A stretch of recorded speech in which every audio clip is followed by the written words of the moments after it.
Welcome to the series of first year commerce exams preparation. ये first year commerce की exams preparation series की video है, complete series इस channel के ऊपर अपलोड की जा रही है। और आज की वीडियो के अंदर आपको first year principles of commerce के एग्ज़ाम्स की प्रिपरेशन के लिए इंपॉर्टेंट सॉल्व एमसीक्यूज़ करवाए जा रहे हैं और कोशिश की जाएगी कि इंतहाई ईजी वर्डिंग के अंदर आपको समझाया जाए ताकि एग्ज़ाम्स के अंदर ईजिली आंसर क्लिक कर सके और आपको ज़्यादा से ज़्यादा मार्क्स मिल सके। तो शुरू करते हैं आज के इस ट्यूटोरियल को। सो commerce is mainly concern with, अब कॉमर्स जो है ये फील्ड है और इसके अंदर मेनली तौर पे हम देखें तो इसके अंदर क्या होता है। इसके अंदर मेनली तौर पे क्या होता है, exchange of goods and services exchange होती है, तबादला होता है गुड्स का, सामान का और सर्विसेज का। सामान जो होता है ये टेंजिबल आइटम्स होते हैं, यानी कि जो चीज़ें टेंजिबल होती हैं जिनको फिजिकली तौर पे हम टच कर सकते हैं और देख भी सकते हैं। और इसके अलावा सर्विसेज होती हैं जैसे कि बैंकिंग की सर्विस होती है। So the answer is B. अब ये कि नेक्स्ट ये कि which is a branch of commerce. अब कॉमर्स की जो है उसके अंदर एक से ज़्यादा चीज़ें हैं। कॉमर्स में ट्रेड आता है, ट्रेड और एड टू ट्रेड आता है। तो ट्रेड जो है वो इसकी एक ब्रांच है कॉमर्स की। Trade and aid to trade both are the branch of commerce. अब ये कि ई कॉमर्स मीन्स, आज के दौर में हम देखते हैं e commerce, so it means electronic trading through the internet. इसके अंदर ट्रेडिंग हो रही है वो भी इलेक्ट्रॉनिक और इंटरनेट का जो इस्तेमाल जो इसमें किया जा रहा है। So the answer is B. Next one is a profession requires. कोई भी प्रोफेशन जो है एक पेशा जिसे हम कहते हैं उर्दू के अंदर, उसमें रिक्वायर होता है इनमें से क्या। The answer is specialised knowledge. किसी भी प्रोफेशन के लिए स्पेशलाइज्ड नॉलेज जो है वो रिक्वायर्ड होती है, यानी कि वो जो भी उस प्रोफेशन का एक्सपर्ट होता है वो स्पेशलिस्ट होता है अपनी फील्ड का। So the answer is B. Next one is which is not a characteristics of a good businessman. इनमें से कौन सी जो है वो करेक्टरिस्टिक्स नहीं है, खसूसियत नहीं है एक अच्छे बिजनेसमैन की। यहाँ पे बात हो रही है अच्छे बिजनेसमैन की। So the answer is irresponsibility. तो अगर कोई भी बिजनेसमैन इररिस्पॉन्सिबल है तो वो एक अच्छा बिजनेसमैन नहीं कंसिडर किया जाएगा। कोई भी बिजनेसमैन है या बिजनेस वूमेन है सो उसको अच्छा कंसिडर नहीं किया जाएगा अगर वो इररिस्पॉन्सिबल है। बाकी जो करेक्टरिस्टिक्स हैं उसमें ऑनेस्टी होनी चाहिए, ईमानदारी और लीडरशिप हो, वो लीड करे अपनी टीम को या फिर जो अंडर में लोग हैं उनको डिसीजन मेकिंग हो, डिसीजन ले सके, वक्त पर डिसीजन ले और बेहतर से बेहतर डिसीजन ले सके। So the answer is C, irresponsibility, गैर जिम्मेदाराना रवैया जो है किसी भी बिजनेसमैन के लिए अच्छा नहीं होता। अब ये कि sole proprietorship is own by. अब ये एक तरह का बिज़नेस है, मुख्तलिफ तरह के बिजनेसेस होता है। सॉल्व प्रोप्राइटरशिप है, पार्टनरशिप है, कंपनी है, कोऑपरेटिव सोसाइटी को भी बिज़नेस में कंसिडर किया जाता है। एक ऐसा बिज़नेस होता है जिसको सिर्फ एक ही पर्सन ऑन करता है, इसका एक ही ओनर होता है, ये वन मैन शो कहलाया जाता है। A simple type of business which is on and control by one person या वन मैन, इस तरह करके डेफिनेशंस आप देखेंगे सॉल्व प्रोप्राइटरशिप की बुक्स के अंदर। So the answer is B. Next one is the biggest advantage of sole proprietorship is, so there are many but the biggest one is quick decisions. इसके अंदर डिसीजंस जो वो तेज़ होते हैं। क्यों? Why? Because there is only one owner, so all the decision is in the hand of one owner. तमाम decision जो होते हैं वो एक ही ओनर के हाथ में होते हैं। All decisions are in the hand of one owner. तो इसी वजह से क्विक डिसीजंस होती हैं। वो एक अलग बात है कि उसके एम्प्लॉयज़ ज़रूर होंगे, एम्प्लॉय से कंसल्ट वो ज़रूर कर सकता है। सोल प्रोप्राइटर जो होता है, जो ऑनर होता है सोल प्रोप्राइटरशिप का, तो वो अपने एम्प्लॉय से ज़रूर डिस्कस कर सकता है, लेकिन फ़ाइनल डिसीजन तो उसके अपने ही हाथ में होता है, इसलिए इसमें क्विक डिसीजंस होते हैं। अब ये कि liability of a sole proprietor is, अब लेकिन जो लाइबिलिटी हम देखते हैं सोल प्रोप्राइटर की वो क्या होती है, वो अनलिमिटेड होती है। अब जब अनलिमिटेड लाइबिलिटी की हम बात करते हैं तो इससे हमारी क्या मुराद होती है? इससे मुराद ये होता है कि ऑनर की जितनी भी प्रॉपर्टी है, जो भी उसकी मिल्कियत में आती हैं चीज़ें, वो सब स्टेक पे लग जाती हैं। यानी कि अगर ऑनर को लॉस ज़्यादा हो जाता है बिज़नेस में तो उसकी अपनी पर्सनल प्रॉपर्टी भी सेल की जा सकती है। बिज़नेस का जो लॉस है, जो भी कर्ज़ा वगैरह है उसको पे करने के लिए, या फिर अगर उसकी गाड़ी है वो भी बेची जा सकती है, या फिर उसके घर का सामान बेचा जा सकता है, या उसके पास कोई और चीज़ है जैसे कि सोना वगैरह अगर उसके पास रखा हुआ है तो उसको वो भी बेचना पड़ सकता है अगर बिज़नेस पे कर्ज़ा ज़्यादा चढ़ जाता है, बिज़नेस की वर्थ से ज़्यादा, तो उसको उतारने के लिए। इसको हम कहते हैं अनलिमिटेड लाइबिलिटी। तो ये एक बहुत बड़ा नुकसान होता है सोल प्रोप्राइटरशिप के अंदर, और पार्टनरशिप के अंदर भी ऐसा ही होता है, लेकिन जो कंपनी होती है उसमें ऐसा नहीं होता। अब ये कि contract is an agreement between, अब कॉन्ट्रैक्ट एक तरह का एग्रीमेंट होता है, लेकिन ये होता है किन के दरमियान? टू और मोर पर्सन, दो या दो से ज़्यादा लोगों के जो है वो दरमियान होता है कि एग्रीमेंट है, लेकिन दो या दो से ज़्यादा लोगों के दरमियान होता है। So the answer is B. अब ये कि document containing partnership term is called, एक ऐसा डॉक्यूमेंट जिसके अंदर पार्टनरशिप की टर्म्स होती हैं, उस डॉक्यूमेंट को हम कहते क्या हैं, वो क्या कहलाया जाता है? The answer is partnership deed. ऐसे डॉक्यूमेंट को पार्टनरशिप डीड कहा जाता है जिसके अंदर पार्टनरशिप की टर्म्स जो वह बाकायदा लिखी हुई होती हैं, और जितनी ज़्यादा लिखी हुई होंगी उतना ही ज़्यादा बेटर होगा। अब ये कि maximum partners in ordinary partnership in Pakistan are generally, अब ज़्यादा से ज़्यादा जो पार्टनर्स की तादाद हम कह सकते हैं कि ऑर्डनरी पार्टनरशिप जो होती है पाकिस्तान के अंदर, जनरली तौर पे क्या, अच्छा हर कंट्री के अंदर अलग पार्टनरशिप का कानून हो सकता है। यहाँ पे पार्टनरशिप एक्ट जो चल रहा है उसके मुताबिक पार्टनरशिप को लीगली तौर पे ट्रीट किया जाएगा, कानूनी तौर पे ट्रीट किया जाएगा। तो यहाँ पर जो मैक्सिमम नंबर ऑफ़ पार्टनर्स अगर हम ऑर्डनरी पार्टनरशिप में देखें तो वो बनते हैं 20, यानी कि 20। मिनिमम 2 हैं तो फिर मैक्सिमम जो है वो 20 जो है वो बन जाते हैं। अब ये कि a partner who only invest capital is called, अब एक ऐसा पार्टनर जिसने पैसा तो लगा दिया है, सरमाया लगा दिया, लेकिन वो काम के अंदर हिस्सा नहीं लेता, वो कोई काम नहीं करता, तो ऐसे पार्टनर को हम क्या कहते हैं? ऐसा पार्टनर स्लीपिंग पार्टनर कहलाया जाता है। स्लीपिंग पार्टनर का ये मतलब नहीं होता है, लिटरल मीनिंग वाला मतलब नहीं है यहाँ पे कि वो सो रहा है, बल्कि इसका मतलब ये कि वो काम में हिस्सा नहीं डाल रहा, इसलिए उसको स्लीपिंग पार्टनर कहते हैं, क्योंकि वो कोई काम नहीं करता, उसने इन्वेस्ट कर दिया। और ये इस तरह के लोग हैं। ऐसी पार्टनरशिप भी होती हैं कि एक शख्स ने पैसा लगाया और दूसरा काम कर रहा है। एक को बिज़नेस चलाना आता है, दूसरा है इन्वेस्टर। तो इन्वेस्टर ने पैसा लगा दिया और जो बिज़नेस जिसको चलाना आता है वो बिज़नेस चलाएगा। वो अपने स्किल्स और अपनी जो भी उसकी बिज़नेस की नॉलेज है उसका इस्तेमाल करेगा। वो अपने जो भी उसके पास बिज़नेस की कैपेबिलिटी है, एबिलिटी है, एजुकेशन है, बैकग्राउंड है, स्किल है, उन तमाम चीज़ों को वो इस्तेमाल करेगा, कारोबार वो चलाएगा। और दूसरा जो इन्वेस्टर है उसको ये भी पॉसिबिलिटी है कि उसको बिज़नेस के बारे में पता भी ना हो कि बिज़नेस किस तरह चलाया जाता है, तो वो पैसा लगा देगा। तो ऐसा पार्टनर जिसने पैसा लगा दिया लेकिन बिज़नेस में पार्टिसिपेट नहीं कर रहा है उसको हम स्लीपिंग पार्टनर कहते हैं। और ऐसे प्रैक्टिकली तौर पे बहुत से ऐसे पार्टनर्स होते हैं। अब ये कि पार्टनरशिप में पार्टनरशिप जब वो डिज़ोल्व हो जाती है, एक तरह से पार्टनरशिप ख़त्म हो जाती है, तो कब होती है? ऑल ऑफ दीज, इनमें से कोई भी एक चीज़ हुई, जैसे कि डेथ हो गई पार्टनर की, या फिर रिटायर हो गया कोई एक पार्टनर भी अगर रिटायर हो गया, म्यूचुअल एग्रीमेंट आपस का एग्रीमेंट साइन हुआ था, तो इनमें से कोई भी चीज़ होती है तो एक पार्टनरशिप जो है वो डिज़ोल्व होती है, ख़त्म हो जाती है। जिस तरीके से आप देखते हैं क्रिकेट के अंदर क्या होता है कि एक प्लेयर भी आउट होता है तो जो बैट्समैन है उनकी पार्टनरशिप फिर टूट जाती है। तो कुछ हद तक हम उससे भी समझ सकते हैं इसको। अब ये कि owners of a company are, अब जो ऑनर्स होते हैं कंपनी के अंदर, कंपनी के ऑनर्स की बात हो रही है यहाँ पर, सॉल प्रोप्राइटर पार्टनरशिप की नहीं, तो ये होते हैं शेयर होल्डर्स। और ख़ास तौर पे जो लिमिटेड जो कंपनीज़ होती हैं, जो पब्लिक लिमिटेड होती हैं एक्चुअली, जिनके आखिर में सिर्फ लिमिटेड आता है, तो ये जो कंपनीज़ होती हैं यहाँ पर क्या होता है कि शेयर होल्डर्स होते हैं, और ये शेयर होल्डर कोई भी बन सकता है जो शेयर ख़रीद ले। इसमें कोई रिस्ट्रिक्शंस नहीं होती कि कोई सिलेक्टेड लोग ही ख़रीद सकते हैं शेयर, कोई भी शेयर ख़रीद सकता है, और वो ऑनर में से ही एक कंसिडर किया जाएगा, जिसको शेयर होल्डर्स हम कहते हैं। So answer is C.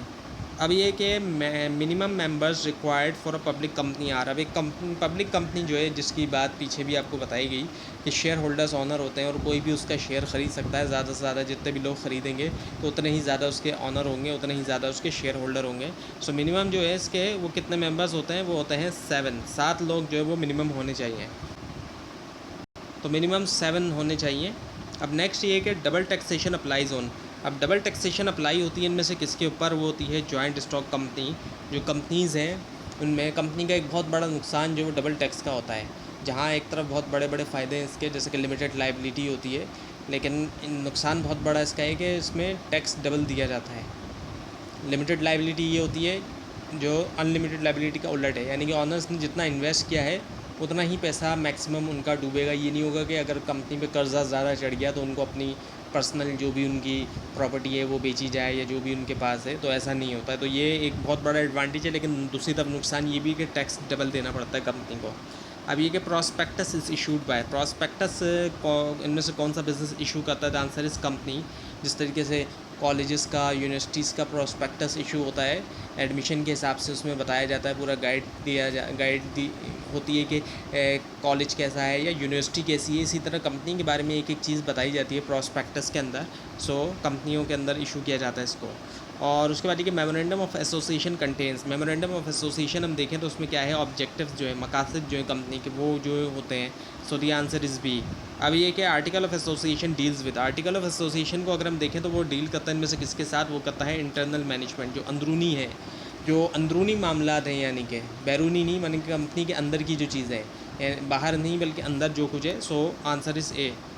अब ये कि liability of share holders is usually, अब शेयर होल्डर्स की लाइबिलिटी क्या है, लिमिटेड है, क्योंकि ये कंपनी के ऑनर्स होते हैं। जैसे कि पीछे आपको बताया कि कंपनी के अंदर लिमिटेड लाइबिलिटी होती है, इन्होंने जितना इन्वेस्ट किया है उतना ही पैसा इनका डूबेगा। अगर कंपनी लॉस में भी जाती है, ऐसा नहीं होगा कि इनको अपनी पर्सनल जायदाद जो है वो पर्सनल प्रॉपर्टी इनको सेल करना पड़े, ऐसा नहीं होता।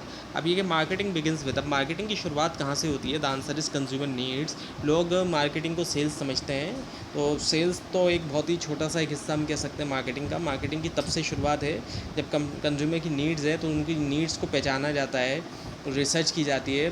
प्रोडक्ट बनने से भी पहले की बात हो रही है ये, कि नीड्स जो होंगी उसके मुताबिक उनकी नीड्स, वांट और डिमांड, इन तीनों चीज़ों को देखा जाएगा और फिर उसके मुताबिक प्रोडक्ट बनाई जाएगी रिसर्च करके। और फिर आगे जो है जब वो प्रोडक्ट बनेगी फिर उसको फिर प्रमोट करके फिर जो है कस्टमर तक वो प्रोडक्ट पहुंचाई जाए। ये तमाम चीज़ें जो है वो मार्केटिंग में आ जाती हैं। अब ये कि main objective of marketing is, अब मार्केटिंग का मेन ऑब्जेक्टिव अगर हम देखें तो वो है कस्टमर सेटिस्फेक्शन, क्योंकि इसकी शुरुआत ही कस्टमर नीड से हो रही है। मार्केटिंग का ये मतलब नहीं है कि बस किसी भी तरह प्रोडक्ट बेची जाए, बल्कि जो कस्टमर है वो सेटिस्फाई हो, ऐसे प्रोडक्ट लेकर आएँ जो उसकी नीड के मुताबिक हो, और फिर वो प्रोडक्ट उसी कस्टमर तक पहुँचे जिसको ज़रूरत है। जिसको ज़रूरत नहीं है उस कस्टमर तक ना पहुँचे, उस तक वो प्रोडक्ट पहुँचे जिसको, यानी कि जिस कस्टमर को जिस तरह की प्रोडक्ट की ज़रूरत है वो प्रोडक्ट उस तक पहुँचाई जाए। अब ये कि channel of distribution connects, channel of distribution connect करता है क्या, प्रोड्यूसर और कंज्यूमर को, यानी कि पूरा का पूरा एक चैनल है, एक रास्ता है ये प्रोड्यूसर से, यानी कि जो मैन्युफैक्चर है, प्रोड्यूसर से मुराद जो बनाने वाला है, जहाँ से चीज़ें बन के निकल रही हैं, फैक्ट्री है जैसे कि, वहाँ से लेकर कंज्यूमर तक पहुँचना। इसमें दरमियान में कई सारे लोग आ जाते हैं, मिडिल मैन जिनको हम कहते हैं, एजेंट आता है, प्रोड्यूसर से एजेंट भी आता है, डिस्ट्रीब्यूटर भी आता है, फिर होलसेलर आता है, फिर रिटेलर आता है, फिर जाके कंज्यूमर आता है। तो ये पूरा चैनल ऑफ डिस्ट्रीब्यूशन होता है। अब ये कि which is a marketing function, marketing function हम देखें इसमें से तो वो क्या है, तमाम जितने भी ऑप्शन है, क्योंकि मार्केटिंग आपको बताया कि बहुत इसमें कई सारी चीज़ें होती हैं। एक तो फाइनेंसिंग, सरमाया होता है, रिस्क बेयरिंग, रिस्क लेते हैं, मार्केटिंग हो रही है तो वहाँ रिस्क लिया जा रहा है। सामान अगर ना बिका तो ये भी एक बहुत बड़ा रिस्क है, या फिर जब तक नहीं बिक रहा है तो उसकी हिफाजत की जाए, वो ख़राब हो गया अगर सामान। इसके अलावा सेलिंग, फिर सेलिंग एंड में आता है। तो ये तमाम चीज़ें आ जाती हैं, ऑल ऑफ दिस इसका आंसर है। अब ये कि मार्केटिंग ट्रेड्स, मार्केटिंग जो है वो इससे बनती है क्या चीज़, यूटिलिटी बनती है, सेटिस्फेक्शन होती है।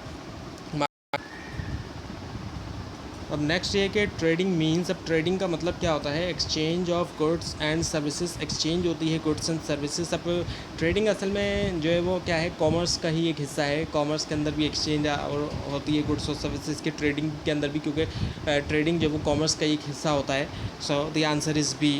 अब ये कि home trade is conducted within, home trade होती है, तो होम ट्रेड जो होती है क्या होती है, विद इन वन कंट्री, यानी ये एक ऐसी ट्रेड होती है जो कि अपने ही कंट्री में हो रही है। यानी कि जो हमारे यहाँ पे जो सेलर हैं, जो सामान बेचने वाले होते हैं, वो भी ताजिर होते हैं। नॉर्मली लोग, कुछ लोग ये समझते हैं कि ताजिर से मुराद वो शख्स है जो बाहर एक्सपोर्ट कर रहा होता है सामान, लेकिन ताजिर वो लोग भी हैं जो यहाँ पर सामान बेच रहे होते हैं, वो लोग भी ताजिर ही कहलाए जाते हैं। कुछ जैसे दुकानदार वगैरह हो गए, इस तरह के लोग हैं। यहाँ पे जो सुपरमार्केट वगैरह होती हैं, तमाम लोग जो है वो ताजिर की कैटेगरी में आते हैं। तो ये जितने भी लोग इस तरह की सामान बेच रहे हैं हमारे यहाँ पे, ये होम ट्रेडिंग कर रहे हैं असल में। अब ये कि trade between Nations is called, और ऐसी ट्रेड जो नेशंस के दरमियान है, यानी कि एक से ज़्यादा कंट्री के दरमियान, एक से ज़्यादा ममालिक के दरमियान, तो वो फॉरेन ट्रेड जो है वो कहलाई जाती है, उसको हम फॉरेन ट्रेड कहते हैं। अब ये कि wholesaler sells mainly to, wholesaler जो है वो सेल करता है, मेनली तौर पे हम देखें कि इनको सेल करता है, वो रिटेलर्स को बेचता है, होलसेलर जो होता है। उसके बाद ये कि retailer sells directly to, retailer directly तौर पे किसको बेचता है, इनमें से द आंसर इज़ कंज्यूमर्स, जो कंज्यूमर हैं, जो कंज्यूम करेंगे उनको बेच रहा होता है ये। अब ये कि middle man help in, middle man जो है दरमियान में जो होता है, यानी कि जब प्रोडक्ट निकल रही होती है बन के, प्रोड्यूसर से कंज्यूमर तक दरमियान में होते हैं, तो वो किस में हेल्प करता है, डिस्ट्रीब्यूशन में। डिस्ट्रीब्यूटर का वर्ड आपने सुना होगा, डिस्ट्रीब्यूटर भी मिडिल मैन ही होता है। तो अक्सर ये होता है कि प्रोडक्ट जो है वो डायरेक्टली कंपनी से निकल के डिस्ट्रीब्यूटर के पास आती है, ऐसा भी होता है कभी कभी, और फिर जो है होलसेलर और फिर रिटेलर के पास जाती है, ये भी होता है, या फिर डिस्ट्रीब्यूटर से डायरेक्ट रिटेलर के पास भी जा सकती है। सो ये मिडिल मैन होते हैं सारे, एजेंट हो गया, डिस्ट्रीब्यूटर हो गया, होलसेलर, रिटेलर, ये सारे मिडिल मैन होते हैं और ये डिस्ट्रीब्यूशन में मदद करते हैं। अब ये कि retail trade is the last link between, retail trade जो है वो लास्ट लिंक होता है इनमें से किसके दरमियान, प्रोड्यूसर और जो कंज्यूमर होते हैं इनके दरमियान, क्योंकि रिटेलर के बाद फिर डायरेक्टली प्रोडक्ट कंज्यूमर को ही पहुंचती है।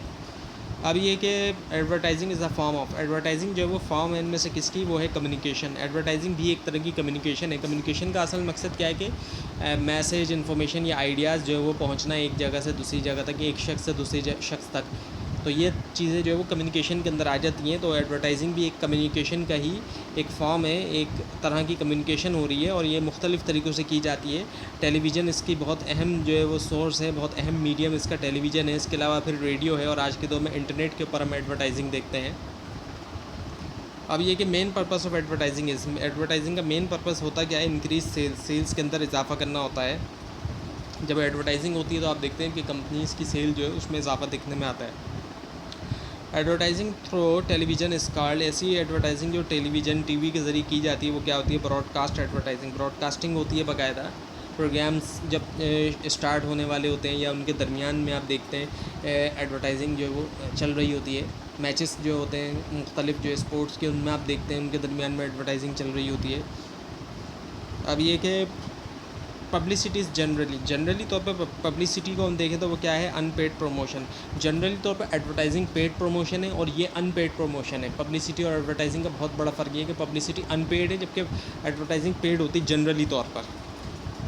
अब ये कि फाइनेंस मींस, अब फाइनेंस का मतलब अगर हम देखें तो फाइनेंस का इनमें से क्या मतलब है, वो है मैनेजमेंट ऑफ मनी, यानी कि जो पैसा है उसको मैनेज करना। अब पैसा जो है वो ज़्यादा से ज़्यादा होता है, हो भी सकता है, कम से कम भी हो सकता है, लेकिन जो चीज़ है फाइनेंस में वो ये कि मैनेज किया जाए। कंपनीज़ का ये होता है कि बड़ी बड़ी कंपनियां हैं लेकिन पैसा भी उनके पास है, लेकिन तब भी कंपनियां डूब जाती हैं क्योंकि मैनेजमेंट उसकी सही नहीं की गई। पैसे की जब मैनेजमेंट सही नहीं की जाती, नतीजा क्या निकलता है कि ज़्यादा से ज़्यादा पैसा होकर भी कंपनियां डूब जाती हैं। और इसके मुकाबले में छोटी छोटी जो फर्म्स होती हैं या छोटी छोटी कंपनियां, उनके पास पैसा कम भी होता है और वो सही तरीके से फाइनेंस को मैनेज करते हैं और वो कामयाब हो जाते हैं और वो उनका बिज़नेस एक्सपेंड कर जाता है। तो असल चीज़ जो होती है फाइनेंस में वो यही होता है कि पैसे को मैनेज किया जाए। अब ये कि main source of business finances, अब मेन जो सोर्स है बिज़नेस फाइनेंस की वो कहाँ से आती है, वो कैपिटल से आती है, जो सरमाया लगाया जा रहा है, ओनर ख़ुद से सरमाया लगाता है। इसके अलावा फिर वो कहीं और से भी फाइनेंस जो वो ला सकता है, बैंक से के थ्रू भी ला सकता है और भी मुख्तलिफ़ तरीक़ों से वो ला सकता है, कोई इन्वेस्टर को ढूंढ सकता है वो। अब ये कि इन मुडारबा the working partner is called, अब मुडारबा जो है इसके अंदर हम देखें तो वर्किंग पार्टनर कहलाया क्या जाता है, जो काम करने वाला पार्टनर है, ऐसा पार्टनर जो काम कर रहा है उसको हम क्या कहते हैं, वो है मुडारिब। और ये इस्लामिक फाइनेंस का एक बिज़नेस मॉडल है। तो जो वर्किंग पार्टनर है वो मुडारिब जो है कहलाया जाता है इसके अंदर। अब ये कि in मुडारबा capital is provided by, और जो कैपिटल होता है वो कौन देता है, यानी कि जो सरमाया वो कौन लगाता है, वो है रबुल माल। रबुल माल जो है वो सरमाया लगाता है। मुडारिब जो है वो वर्किंग पार्टनर होता है और जो सरमाया लगाने वाला होता है वो रबुल माल होता है। अब ये कि dash is based on mutual agreement between partners, इनमें से किस तरह का बिज़नेस हम कह सकते हैं या कौन सी चीज़ है इनमें से जो कि बेस करता है म्यूचुअल एग्रीमेंट्स के दरमियान। जो म्यूचुअल एग्रीमेंट जो होता है पार्टनर्स के दरमियान, द आंसर इस पार्टनरशिप, ये पार्टनरशिप है। अब ये कि export means selling goods to, export का मतलब क्या है कि सामान बेचना। इनमें से किसको सामान बेचना, फॉरेन कंट्रीज़, यानी कि जो बाहर के मुल्क हैं, ममालिक हैं, वहाँ पर सामान बेचा जाए। नेक्स्ट इस ट्रेड, अच्छा ये ज़रा थोड़ा जो है इसके लिए माजरत, ये टेक्स्ट जो है दब गया है। ये असल में है TDAP, ये एक एब्रीवेशन है। इसकी जो फुल फॉर्म है वो इनमें से क्या है, the answer is trade development authority of Pakistan. ये है trade development authority of Pakistan. अब ये कि export trade earns, export trade जो वो अर्न करता है इनमें से किसको, the answer is exchange, foreign exchange, foreign exchange को अर्न करता है।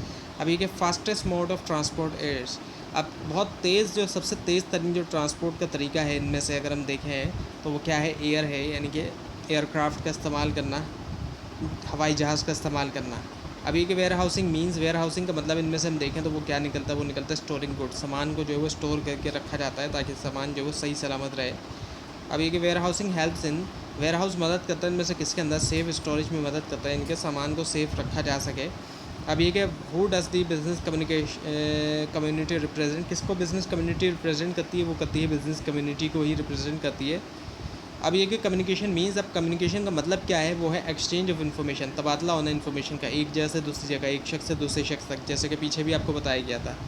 अब ये कि letter for asking information about goods is called, एक ऐसा लेटर जिसमें इन्फॉर्मेशन मालूम की जाती है सामान के बारे में, तो वो कहलाया जाता है क्या, इंक्वायरी लेटर वो कहलाया जाता है।